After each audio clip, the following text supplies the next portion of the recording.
Bruce Toussaint. Europe 1 matin.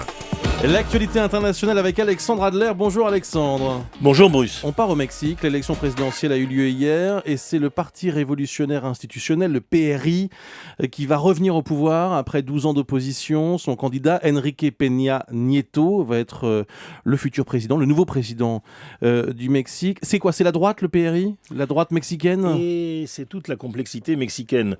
Le PRI, comme le nom l'indique, Parti révolutionnaire, a d'abord été l'héritier de la révolution mexicaine, une formation de gauche qui était pour les nationalisations, pour la réforme agraire, pour la laïcité. La République espagnole a conservé son ambassade jusque dans les années 70. Tout ça, ce sont des images et des symboles de gauche.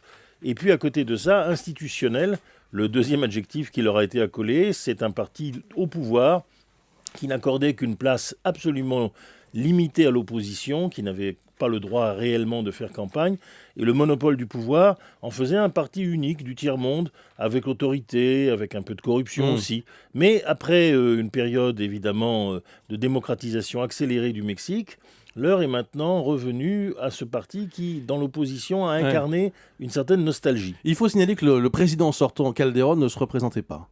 Alors, Calderón ne se représente pas, mais c'est la constitution mexicaine. Voilà. Mais disons que la droite démocrate chrétienne, que représente le PAN, sans avoir totalement démérité, avait connu une usure du pouvoir ces dernières années, et que le PRI représente à la fois une aspiration au calme et à l'ordre pour beaucoup de Mexicains. Pourquoi ? Parce que le président précédent, Calderón, a tout misé sur une véritable offensive militaire contre les narcotrafiquants. 50 000 morts en 5 ans. Mais c'est considérable. C'est exactement ce que feront, c'est beaucoup plus ce que font les FARC en Colombie. C'est véritablement une situation insurrectionnelle.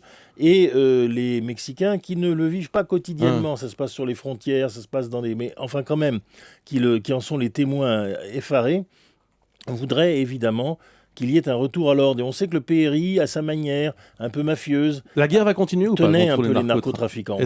En tout cas, il est question de ramener l'armée dans les casernes, mais pas tout de suite, de créer une gendarmerie. Le président a annoncé qu'il prenait le super flic colombien qui a vaincu les FARC comme conseiller pour la sécurité. On va voir, mais je ne pense pas que la guerre puisse s'arrêter du jour au lendemain. En revanche, oui, les Mexicains ont voté pour plus de stabilité, pour un retour au centre, et ça a été l'habileté de Peña Nieto d'incarner ce centre pour l'instant. Merci Alexandre Adler.